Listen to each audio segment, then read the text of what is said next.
Today we're talking about self-esteem and such. I think in general, I think as a generality in working with a college population, I think most people do that. I think I may be an exception.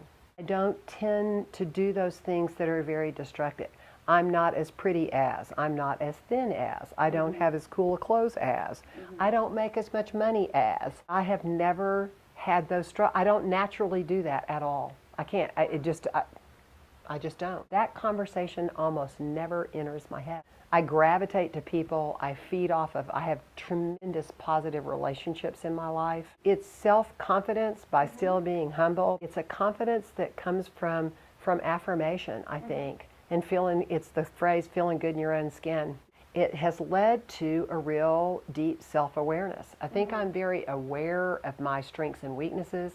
I think I'm very aware of if I make a mistake, I'm going to be the first person with that inner critical talk. Right.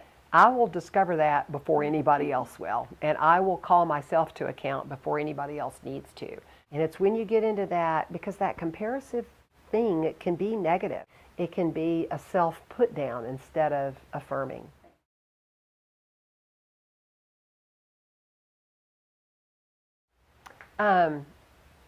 To me, self-image is having an honest appraisal of who you are. It's less physical than it is emotional and intellectual. I think I am a positive, compassionate individual. I think that I am really lucky to have found a match for my skills and my work environment. I think I was meant to be an educator. I think I was meant to work with young people. And I think that's affirming. I think that's a very positive place to be. I think most of my life has been really filled with goodness. And I think some of that has been a gift. A good part of it I've earned. I think I'm an incredibly hard worker. So I think my self-image is full of, I think it's full of positives. I would say people see me as outgoing, and I'm very personable. I'm always smiling. Like when I'm not smiling, people are like, yo, what's up with Chloe? Why is she sad? What's going on? I'm always laughing. I think I'm pretty goofy. This generation, and some of the things that I worry about the most, is the whole resiliency issue. I think there has generally been somewhat of a struggle of my generation of parents to really make our kids accountable. And this notion, we've laughed that, everyone wins a trophy and self-esteem is built on everybody telling you how great you are.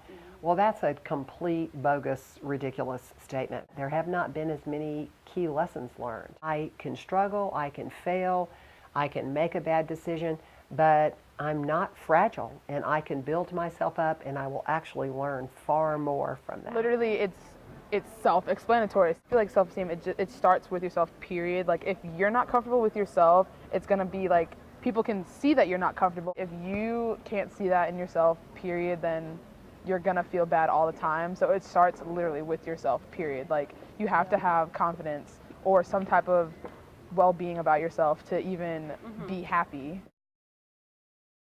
There's a direct link. If you are constantly in that comparative mode and your self-image is, I am not, as opposed to I am, that's absolutely going to impact that whole place you find yourself. If comparison leads you to think of yourself as lesser rather than more, then you're missing the whole boat of getting in touch with who you are. You have to be your own self before you can relate fully to anybody else. We don't connect with other people as damaged goods and or lesser than or more needy. Those don't make powerful partnerships or creative partnerships or fulfilling partnerships. If the self-image is that downer thing and that self-esteem, you're not going to feel positive about where you are and your ability to give And to give as a whole person, you can give to the point where that becomes its own, it's that you need to be needed thing. So the self-image, how you understand and view yourself, has everything to do, I think, with how you can come to true esteem of yourself. Here's where I'm valuable as a human being. Here's where I can make a contribution. I may not be as beautiful, as smart, as wealthy, as. That's that comparative thing that is limiting. But if you truly say, this is who I am, these are my gifts, these are my liabilities, but I've got so much I can do with that. I mean, that self-esteem to me is based on deep self-awareness. Who really are you? And that's way beyond self-image. I like the word awareness more than image. Esteem has to come, if you study most psychology, if your basic needs are not met. If you grow up hungry or you grow up homeless, it is going to be so much harder for you to start with balance and esteem built from safety and your fundamental needs met.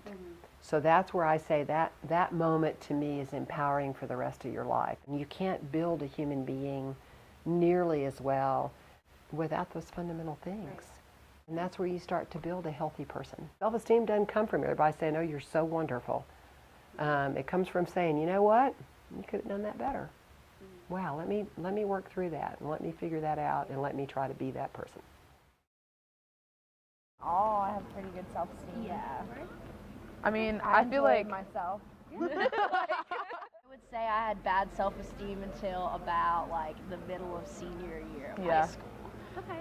because then you're just kind of like comfortable with and then yourself. college kind of like helps you find that. Like, I don't know, Right. I'm not the person I ever would have expected myself to be 5 years ago.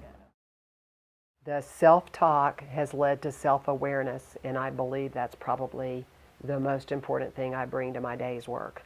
I really have tried hard to be very, very self-aware because I think that's when I can give my best to others. That inner talk has helped me stay balanced and focused, and that's allowed me to grow and learn constantly. Some of it is based off of where you came from, what your background is, what your parents taught you, and then what you've taken in throughout the years and like how you formed your own opinions and thoughts on things. I have to remind myself to keep an open mind because I kind of like, in my mind, make myself more of like a loner in those situations. As you keep the open mind, you can be thinking, you know, like, I'm not going to let their negativity or their thoughts make my mind be more closed, you know. I'm going to sit there and be like, okay, well, why don't you, have you ever seen it like this? But have you ever thought about it in this person's shoes? For me, and this can be a blessing and a curse, my self-fulfilling prophecy is I believe I'm a fixer and I believe I'm a problem solver. And so much of my life has been about fixing something or solving a problem or making something better. And I believe if I work hard enough and I get the right people on board, my self-fulfilling prophecy is if I bring all of my tools to the table and I get tools that I don't have and that my positive will to solve the problem, that I can do it. And when I can't, it just undoes me. And when I have to stop and say, I can't fix this, and it probably is breaking my heart, and I can't fix it. Most of that, I hope, has been directed to my advocacy for students and my belief in your power to change the world. I really hope when I walk away from Appalachian, people will say that Cindy Wallace was a professional first, a tireless advocate for students.